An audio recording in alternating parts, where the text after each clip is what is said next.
മുസ്ലിം സ്നേഹിതന്മാരെ, മഹാനായ സുൽത്താനുലുലമ കേരള യാത്ര നടത്തി അവസാനിച്ചു എന്ന് മനസ്സിലാക്കണ്ട. ഇന്നിപ്പോൾ നാളെ മേറാജിൻ്റെ ദിവസമായതുകൊണ്ട് നിർത്തിയത്.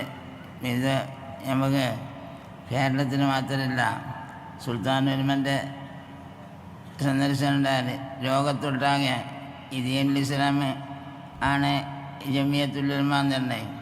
ദീനുൽ ഇസ്ലാം ശരിയായ ദീനുൽ ഇസ്ലാം, കടത്താത്ത ദീനുൽ ഇസ്ലാമാണ് ജമിയത്തുൽ ഉലമ.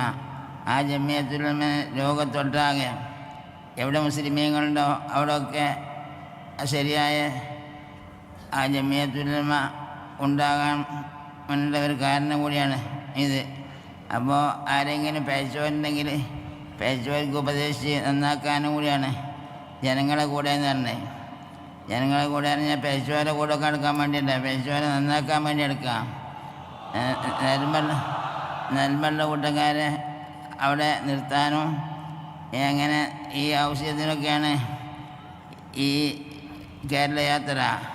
അപ്പോൾ അതുകൊണ്ട് ഈ കേരള യാത്ര അവർക്ക് സുൽത്താനുലുലമക്ക് ഇപ്പോൾ ആരോഗ്യം കുറഞ്ഞ കാലമാണ്. എന്നാലും ദീനുൽ ഇസ്ലാമിൻ്റെ ആ ആദർശ ശക്തി നമ്മൾക്ക് പഠിപ്പിക്കൽ ഉലമാക്കന്മാരെ കടമയാണല്ലോ. അപ്പം അതിനു വേണ്ടി നിങ്ങളെല്ലാവരെയും കൂട്ടി കേരള യാത്ര എന്നുള്ള പേരിൽ ഒരു യാത്ര നടത്തി. പിന്നെ നമുക്ക് 100-ാം വാർഷികം വരുന്നുണ്ട്, അതെല്ലാവരും വിജയിപ്പിക്കണം. 100-ാം വാർഷികം ഇതാണ് സമസ്ത, യഥാർത്ഥ സമസ്ത നമ്മുടെ സമസ്തയാണ്. അപ്പം അതുകൊണ്ട് 100-ാം വാർഷികം ചെയ്യണം, എല്ലാവരും വിജയിപ്പിക്കണം എന്ന് മാത്രം പറഞ്ഞുകൊണ്ട് ഞാൻ നീട്ടി പറയുന്നില്ല, ഞാൻ നിർത്തുകയാണ്. എല്ലാവരും ദ്വാരക്കണം.